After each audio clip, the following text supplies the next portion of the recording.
Welcome to Indie Beacon Radio, where creative souls can find help in marketing their creations.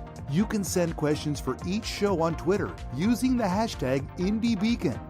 Now sit back and enjoy learning about our guest for this show.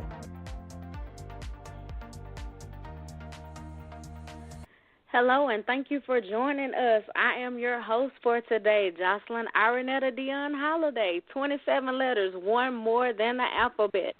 We are so excited to have a Texas author on with us today, and we hope you enjoy. We have Miss e-l-dubois. Can you please say hello to all of our listeners? Hi, guys. And, of course, they want to know about you, so can you tell the viewers about yourself? Sure. I was born and raised in Texas. I grew up I was born in a small town and moved to a suburb of Houston when I was younger, Sugar Land. Grew up there, then actually moved back to the small town I was born in about 5 years ago. I'm married, and I have a daughter that is 10, and my husband he's done 2 tours overseas. He's in the Navy. And I am a stay-at-home mom and also a full-time author. All right, a full-time. I'm sorry, yes. Go ahead. No, I was just going to say I have lots of animals, too. So a full-time author, so is that something you've always wanted to do, or is that something that just happened all of a sudden? Well, when I was younger, I've always been artistic. And when I was younger, I was in my 20s. My brother is a writer, and he and I were sitting and talking one day, and it was just one of those things where we loved Robert Rodriguez movies and Dusk Till Dawn and that kind of thing when I was younger. I still love them, but we watched them a lot together. That was like our thing, was to go to the movies. And we were sitting talking one day, and he was like, that would make a really good book. And I was like, yeah, that would make a really good book. And I got up right then and went and wrote like the first few chapters of it and came back and he read them. And he was like, I would read that. And I was like, all right then. So I actually wrote a book about 15 years ago and lost the digital copy of it. Turned out my brother had a hard copy of it and was able to actually rewrite that book, and that is at the publisher now. It's with the editor, and so that'll hopefully be coming out next year. The book that I actually have out, that started as a healing process. I was trying to come to terms with everything that I had been through, and I started writing it down, started journaling it. It actually came from, I have a poetry book with my husband that's coming out called The Poetry of the Broken, and the first thing that I wrote in that journal was that poem, Poetry of the Broken. And so that's why I wanted to kind of make the poetry book to go along with the glass mask, is because I wrote poetry throughout while I was journaling all of these things that had happened to me. And one day it just kind of, I was looking at it and I was like, oh my goodness, I think I need to type all this up, and I think it needs to be my way of giving voice, of breaking my silence, because I was in a position where, your boogeyman that you have, mine walks around, so mine never paid for anything that was done. And so it was kind of the situation where I wanted to give all those years that I had been silent, I wanted to speak out about it. And I wanted to do it in a way where I would tell the world. And I thought, writing a book is the way that I'm going to do that. And so that's why it's attached to things like the Me Too movement and Join One Love, the One Love Foundation, and Time's Up, because it kind of just came about to have that alignment of stars and perfect timing where I had written this and it was coming out right when all of this kind of exploded and happened, the Me Too movement and all of these people coming out and telling their stories as well. And so I was writing the book before this happened, but it kind of just timing-wise, it all worked out that it became prevalent it's always been something in society, women's rights and that kind of thing, and what women or victims go through, but it's not always been something that we talk about. And so I feel like it's becoming easier for people to talk about it. And this was my way of talking about it. And it's kind of, you can tell that when you read the book. I've heard from reviewers and that kind of thing, there's always this thing where they say that they can tell that it's a memoir based on a dark fairy tale, and that I had to have the fairy tale names in there to kind of detach myself from what I was writing, because when I thought about who I was at 27 as opposed to who I was at 37 when I was writing this, it was like thinking back about a different person. And it was also kind of a self, protective mechanism to not think that this was me. So if that makes sense. I know that was probably way more than what you asked about, but that's kind of how writing came about. So I guess to make a long story short, this time around it came about because it was a healing process, and it was part of the healing process, which I'm still in. And it sounds like you put your feelings on paper. Yes, I did. So to speak. And you mentioned your story, but you never told them your title. And you're referring to The Glass Mask, right? Yes, I am. The Glass Mask. And it's based on a true story, like you said, and it was just released June of this year, right? Right. So how did you go about, did you know anything about publishing, getting a book published when you first started? I didn't know anything, and I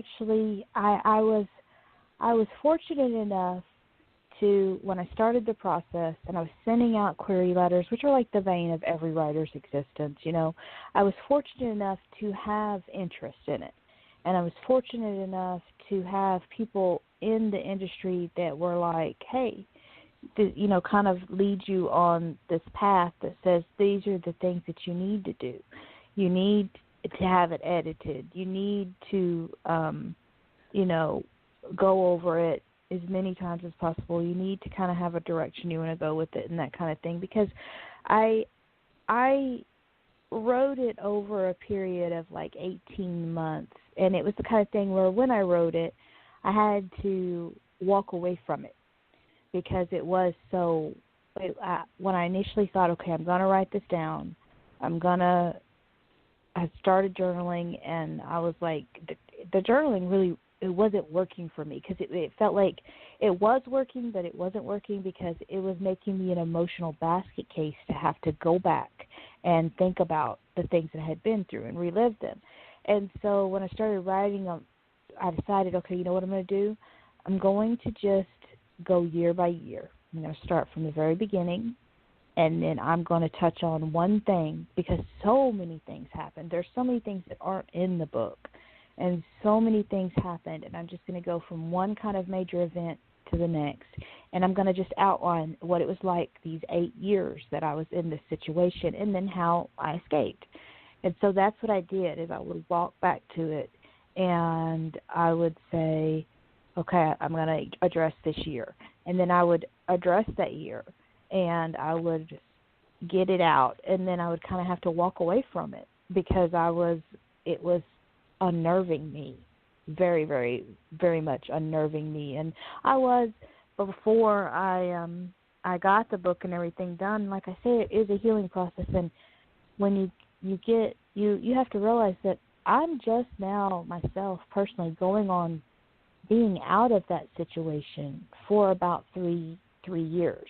So it's going to be almost 4 years now that I have been out of that situation. So it's not like it was a long time ago that this happened to me. It was in fresh. Exactly. So basically, I think what happened was the first year and a half out of the situation, or first year out of the situation, I was in denial of everything I had been through, and I was trying just to put my life back together. And then the second year, I was dealing with it, and I was a basket case. I was like, I say it in the book that I was like the Mad Hatter. That's what I felt like, is like finally, everything that I had been suppressing got to me, and because I was very much like, I didn't talk about it. I didn't deal with it. My method of, up until that point, of handling it for years had been to pretend like it never happened. And at some point, my mind was like, no, we're not going to let you pretend anymore. And I started having night terrors. And I started having to write down the night terrors, which were me reliving things that had happened to me. And so I was like, okay, so it was kind of a process of, and from that process of healing came this book. And the thing that always shocks me, or not shocks me, but it surprises me, is people will say to me, thank you so much for being so brave for writing this, or you are courageous, or you're inspirational, or anything like that. And I am not a person that takes compliments very well. Like I'm always like, oh, you don't have to say that, And I didn't start out as a feminist that was going to be attached to the Me Too movement and all of these things. And I didn't start out as a survivor who was going to be courageous, that people thought was courageous or brave for telling their story. I didn't even start out telling the story and thinking it was brave. I was just writing down what happened to me. And from that, and like that's the thing is, I was telling my mom the other day, is I was like, I didn't think about any of that when I was writing it. The only thing that mattered to me when I was writing it was that if even one person read the story and it made a difference in their life about the way they thought about people that were in domestic violence, or if they were in a situation like that and it helped them to know that they were not alone, then I had made a difference. And that's all I wanted out of it. And I remember the first review that I got, the gentleman, I cried when I read it, because he said that he would never look at a victim of domestic violence ever again the same way. He would never just be like, oh, why didn't you leave? Why did you stay? And for me, it was like, okay, that validated it. That made it all worth it, me telling that story, if that makes sense. Yes, it does. And you just never know what lives you may be touching. You started out writing a book for one purpose, and you may actually reach out to a lot of people that's going through the same situation you went through. I hate to interrupt. Hold your thought. We need to take a quick break, and we will be right back. Okay, thank you. Howdy, I'm John Cruder, the Midnight Marauder. I guess you might say that I'm a vigilante who rights the wrongs I see along my many travels to balance the scales of justice, especially those of the corrupt and murderous members of the Town Council of Bandera, Texas. You can follow my many adventures in a series of Midnight Marauder books written by Roy Clinton on Amazon.com and TopWesterns.com. Or, if you prefer, listen to my adventures in audiobook form by downloading them from Audible.com or iTunes. This is R. William James, the voice of the Midnight Marauder. Do you love to read great new ebooks? Visit ebg247.com. Be the first to discover the next bestseller. At ebg247, we have the web's largest selection of great new book reads, from that amazing new fiction or nonfiction to horror, romance, and fantasy. We even have today's best children's books. That's ebg247.com. New books arrive daily, and all ebooks start at just 99 cents. If you love to read, then you'll love ebg247.com. Low prices, large selection, and an easy-to-use website. It's all only at ebg247.com. Headlines. Cryptocurrency vultures are circling around failing governments. Darknet predators are rushing to market with their newest digital product. They promise economic salvation, even as they coupon clips straight from your digital wallet. The newest techno-thriller installment from Brakefield and Berkey, The Enigma Source. Book 10 of the Enigma series continues the combat of cyber good guys versus cyber thugs set in today's digital landscape. A new online bookstore, IndyLector.store, is unlike any other. IndyLector.store offers great prices from top indie authors and supports authors at the same time by paying them more for their books. IndyLector.store has a readers club that gives you free books and special deals. Watch the IndyLector.store continue to grow before it opens in the fall of 2019 at IndyLector.store. Hello, Texas authors. My name is Randy James, coming to you from my Carrollton recording studio, where I spend time writing and producing commercials for my radio endorsement clients, as well as my private freelance clients. I'd like the opportunity to help you sell more books with a commercial like this and get listeners of Dear Texas Radio excited about your title, all at a special introductory price, available to members of the Texas Association of Authors. Call or text 214-762-1942. That's 214-762-1942. Love to read? Love to meet authors in person? Then check out bookfestival.network to find a book festival in your region of Texas. We are adding book festival events throughout the year, so sign up to get notices and even a coupon towards purchase of a Texas author's book. Sign up at bookfestival.network. Welcome to Indie Beacon Radio, where creative souls can find help in marketing their creations. You can send questions for each show on Twitter using the hashtag IndieBeacon. Now sit back and enjoy learning about our guest for this show. Thank you for joining us once again, and we are back with Texas author e-l-dubois. And we left off with you talking about you did not write that book for what you intended is not what was received, but actually you are helping a lot of people. And I'm an author myself, and when I wrote the book, I wrote it for one reason, but other people have been coming to me and telling me the same thing, and I write children's books, and I'm like, that is not the intended purpose. So you just never know who you may be helping just through your writing. And you have a motto. Your motto is do good things with no expectations, and life has a way of bringing goodness back to you. How did you develop that motto?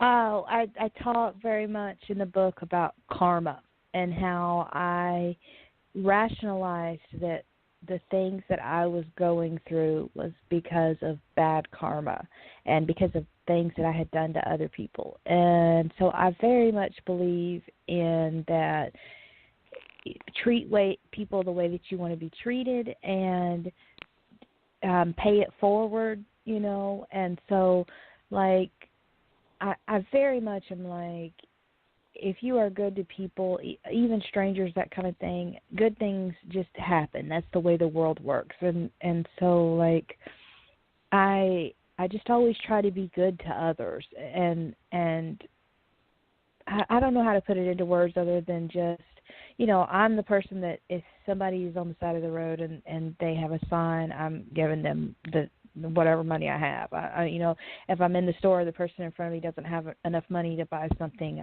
I'm like, here, you know, and I'm just, like my husband and I had a situation where we were coming from town the other day and we saw a guy laying out on the side of the road, and we turned around and went back to help him. My husband was like, you know, this could be a ruse to rob us. And I was like, I don't think so. The guy looks like something's really wrong. And the guy was trying to walk from very far in like 100-degree heat, and he had fallen out. And so we ended up having to call 911, and we stayed with him and got him water, and my husband stayed right with him until the ambulance took him, you know. And I just was like, you know, God will bless us we didn't do that so God would bless us, but because we did something for someone else, I know something good will come our way, if that makes sense. And if I don't expect it, you know, I don't expect it. I just kind of know that, do good things and good things happen. Exactly. It sounds like you pay it forward a lot. Yes, ma'am. I very much believe in that. I know, and I do believe you will be rewarded in the end. Oh, thank you. And I do. You have another book coming out, and I like this title, but I am very curious about it. Okay. Ransom, Texas. Yes, the that devil is went actually. to Texas, not Georgia. Big mistake. Yes, that is actually the when I earlier stated about the book that my brother was like, hey, that would be a good idea. That was the book. And it is, I don't want to give too much away about it, but it's got to do with West Texas, the Golden Boy. There are, the football god, because in West Texas, football is king. And one night at the homecoming dance when literally hell comes to the town of Ransom. And there's a Native American Indian legend in it, and just all kinds of. I loved Robert Rodriguez, like I said, when I loved his movies, and I loved that moment in his movies where it was like you thought you were watching one thing, and then something happened, and you were just like, oh my gosh, what am I watching? So I wanted to put that into a book where you're reading it and up until a certain point, and you think you've got it figured out. This is what it is, and then something happens in the book where you're just like, whoa, what the heck just happened? And the kind of thing where you want to take the book and turn it over and look at it and be like, what kind of book is this? That kind of thing. And so I wanted to do that where you think it's one way, and then there's this catalyst where you're just kind of thrown off into this other dimension, not literally another dimension, but like, I wanted it to have that oh my gosh moment, and it kind of works back from there. And that's what I wanted for that book. And that one's going to be part of it. That one's the first in the series. I've already got the second one set up, and I plan for there to be at least 6 and then a spin-off of that. So I'm very busy as far as like that series goes. And then I've got the poetry accompaniment for the Glass Mask coming out. And then I'm very proud. My brother, one of the things that I really, really wanted to touch on was that domestic violence doesn't just affect the person that's being abused. It affects everyone that cares about them. So my family, my mom, my dad, my brother, my husband, they have all been kind enough to write short stories that are from their perspective of what it was like on the outside looking in. And how my mom addresses hers is actually called A Mother's Worst Nightmare.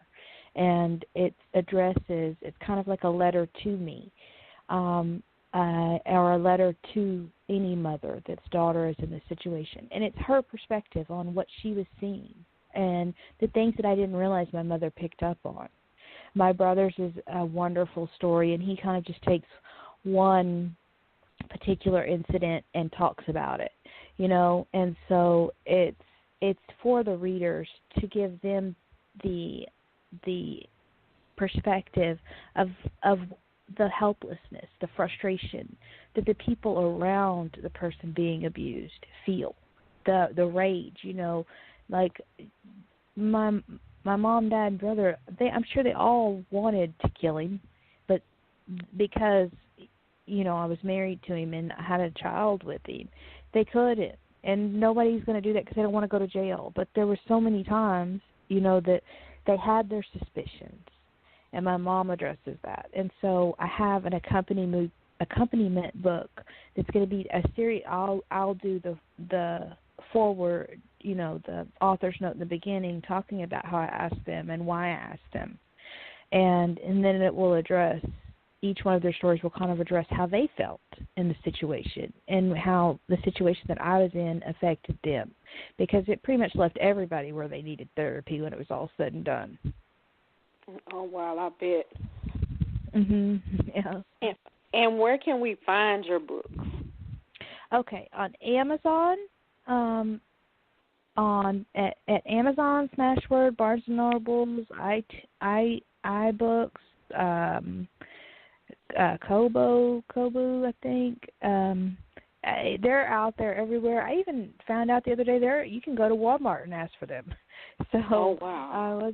Yes, you can look on Walmart and they'll order it for you. And and then next year, I signed with the publisher, and actually next year they are re-releasing. So people need to go out and buy this version of it, because this is going to be a first edition, limited edition version of the glass mask, because next year it will be pulled from the shelves, and the publishers are releasing it with a new cover and all the new, for a second edition that will be its own edition. And so they told me, hey, these ones that you have now are limited edition, first editions, and it's going to change. And so I think that's really interesting that next year I'll have it re-released. And I also have a publicist that is, we're shopping it. Hopefully the goal is to have it made into a movie. So hopefully that will happen. And I always said I was living in a bad Lifetime movie, so maybe it'll end up being a big screen movie. And so, maybe it'll be a Lifetime movie for real. Exactly. It sounds like you have a lot of great things coming ahead. I'm sure it's a lot of great things in store for you and your family. Do you have any upcoming events? Yes, I do. I will be at the McKinney Book Festival signing books on September 22nd from 9 a.m. to 2. And then if they want to go to my website, which is www.e-l-dubois.com, it's got all the events on there. I should have some local book signings. I'm not sure. They're to be announced, the exact dates. I live in the Brazos Valley area. So, not Brazos. I live in Robertson County area, so it'll be in this area. And I just need to get the dates solidified. But, yes, for sure I know we'll be at McKinney Book Festival on the 22nd of September. And, hopefully you'll see me on TV doing interviews, and you'll read about me in a magazine, and you'll be listening on this radio station. So, and hopefully people will go buy the book.